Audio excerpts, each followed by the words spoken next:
Hello friends, welcome back to our channel. Friends, आज हम BEd first year की micro teaching maths की file बनाएंगे। तो हमारे दो सब्जेक्ट हैं, मैथ्स एंड साइंस। तो आज हम मैथ्स की फ़ाइल बनाएंगे। माइक्रो टीचिंग में सबसे पहले हमें पता होना चाहिए कि कितने स्टेप होते हैं।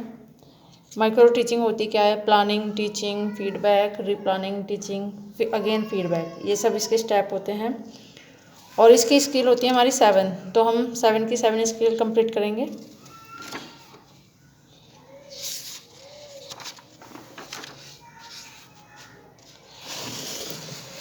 फर्स्ट स्किल है हमारी इंट्रोडक्शन स्किल।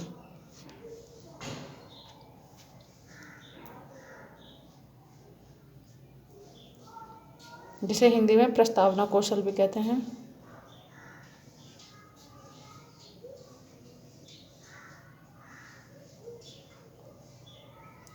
इसमें सबसे पहले हमें पूर्व ज्ञान से संबंधित कोई प्रश्न पूछना होता है।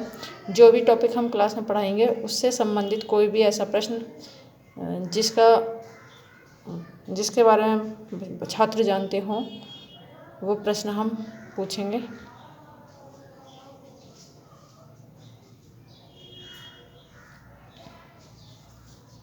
प्रस्तावना कौशल, साथ ही छात्र क्रियाएं कि छात्र क्या क्या क्रियाएं कर रहे हैं। उसके बाद प्रयुक्त घटक का नाम कि हम कौन कौन से घटक यूज कर रहे हैं। वो घटक हमारे इधर दिए रहते हैं राइट साइड में।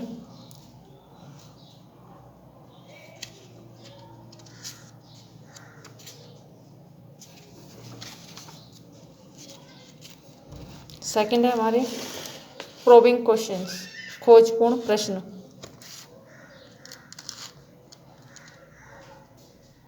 जैसे परिमेय संख्या क्या होती है, 1 2 3 4, ये सभी कैसी संख्याएं हैं? बच्चों ने बताया ये सभी प्राकृतिक संख्याएं हैं। तो उसके बाद प्राकृतिक संख्या में यदि 0 भी शामिल किया जाए तो प्राप्त संख्याएं कैसी होंगी? इसमें हमारा जो पहला क्वेश्चन करेंगे उसके आधार पर बच्चे आंसर देंगे, और जो बच्चे आंसर देंगे उससे रिलेटेड ही हमारा सेकंड क्वेश्चन होगा। जैसे इस प्रकार प्राप्त संख्याएं पूर्ण संख्याएं होंगी। तो नेक्स्ट क्वेश्चन होगा हमारा, पूर्ण संख्याओं में पॉजिटिव तथा नेगेटिव चिन्ह लगाने पर प्राप्त संख्याएं के समूह को क्या कहेंगे? तो इस प्रकार प्राप्त संख्याओं के समूह को पूर्णांक संख्या कहेंगे। तो नेक्स्ट हो जाएगा हमारा कि पूर्णांक संख्याओं के कुछ उदाहरण, जैसे -1 -2 0 1 2। और नेक्स्ट, यदि पूर्णांक संख्या जैसे 2 तथा 3 को भिन्न रूप 2/3 में लिखें तो प्राप्त संख्या क्या कहलाएंगी? इस प्रकार प्राप्त संख्याएं परिमेय संख्या कहलाएंगी। तो जो हमारा स्टार्टिंग क्वेश्चन है उसे हम पूरा डिटेल में ले जाकर उसका आंसर बताएंगे लास्ट में।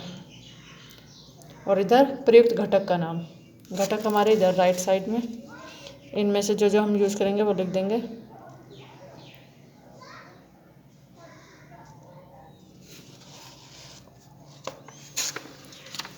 नेक्स्ट स्किल है हमारी एक्सप्लेनेशन स्किल, एक्सप्लेन करने की स्किल। जैसे इसमें हमने बनाया है एक ट्राइंगल बनाए 3, विषमबाहु, समद्विबाहु, समबाहु। कि छात्रों, आज हम गणित विषय के अंतर्गत त्रिभुज के बारे में पढ़ेंगे भुजाओं के आधार पर।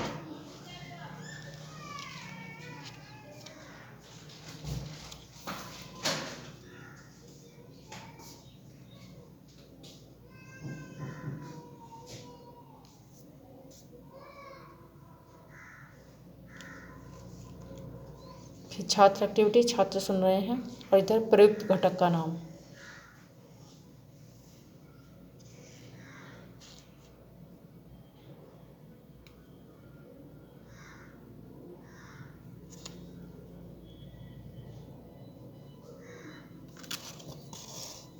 ये इसके घटक जो जो हमने यूज किए हैं।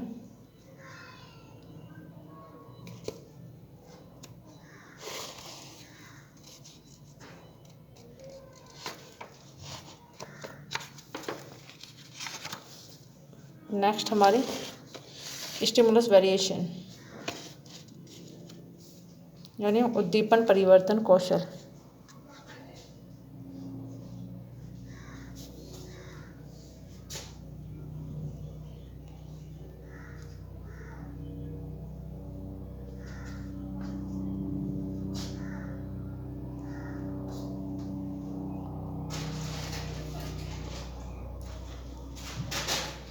परिमेय संख्या किसे कहते हैं? इधर उधर घूमते हुए, यानी स्टिमुलस वेरिएशन भी होना चाहिए ना, उद्दीपन परिवर्तन, स्किल में वेरिएशन आना चाहिए, जैसे इधर उधर घूमते हुए, भाव मुद्रा में परिवर्तन करते हुए, स्वर परिवर्तन करते हुए,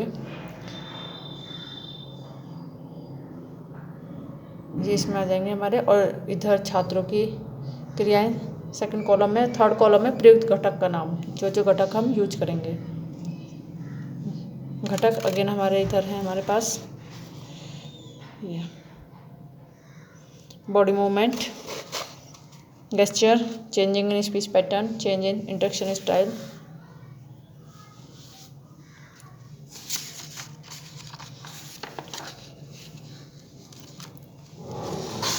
नेक्स्ट है हमारी रीइंफोर्समेंट स्किल। रीइंफोर्समेंट मतलब जैसे हमने क्वेश्चन किया छात्रों से और उन्होंने उसका आंसर दिया, तो उनके आंसर के बेस पे होता है रीइंफोर्समेंट, कि अगर सही आंसर दिया है तो क्या रीइंफोर्समेंट पुनर्बलन देना चाहिए, और अगर गलत उत्तर दिया है तो क्या पुनर्बलन हमें देना चाहिए। जैसे हमने पहला क्वेश्चन किया, त्रिभुज किसे कहते हैं? छात्रों की प्रतिक्रियाएं, 3 भुजाओं से घिरी आकृति को त्रिभुज कहते हैं। तो हमारा पुनर्बलन क्या रहेगा? शाबाश, यानी विधेयात्मक शाब्दिक पुनर्बलन। इस तरीके से हम करेंगे। और अगर जैसे क्वेश्चन नंबर 4 है हमारा कि विषमबाहु त्रिभुज किसे कहते हैं, और किसी छात्र ने बताया कि जिस त्रिभुज की 2 भुजाएं समान हों वो त्रिभुज विषमबाहु है, तो उसका आंसर गलत हुआ। तो इसका मतलब हम लिखेंगे अपने क्वेश्चन के नीचे गलत है, और प्रयुक्त घटक हो जाएगा हमारा नकारात्मक शाब्दिक पुनर्बलन, यानी जो पुनर्बलन है वो नकारात्मक है और शाब्दिक है, यानी शब्दों से कहा है हमने गलत है।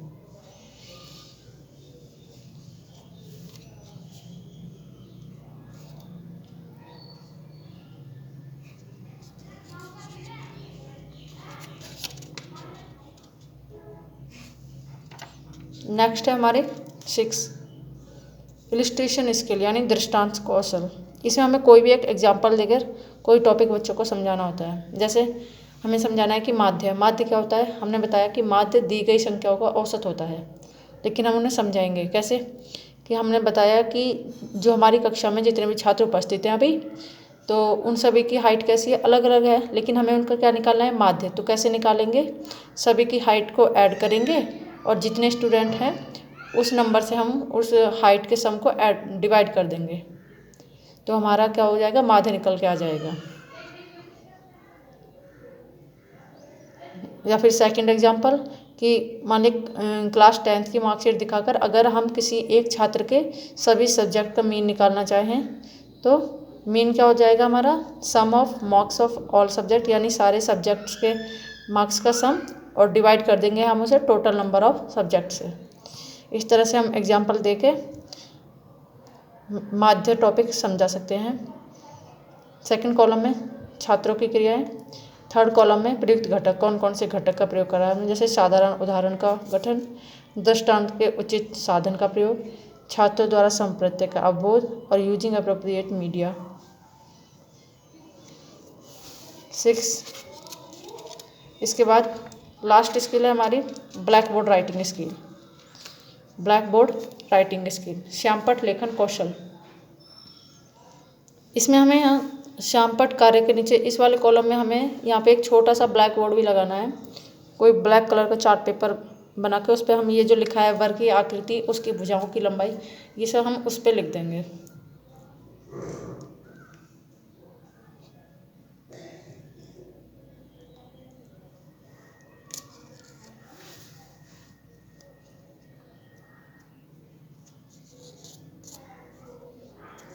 उसके बाद घटक, कौन कौन से घटक हमने यूज करे हैं। तो इस तरह से हमारी ये एक टीचिंग की फ़ाइल कंप्लीट हो गई। तो फ्रेंड्स, अगर आपको ये वीडियो पसंद आई हो तो please like, share and subscribe. Thank you.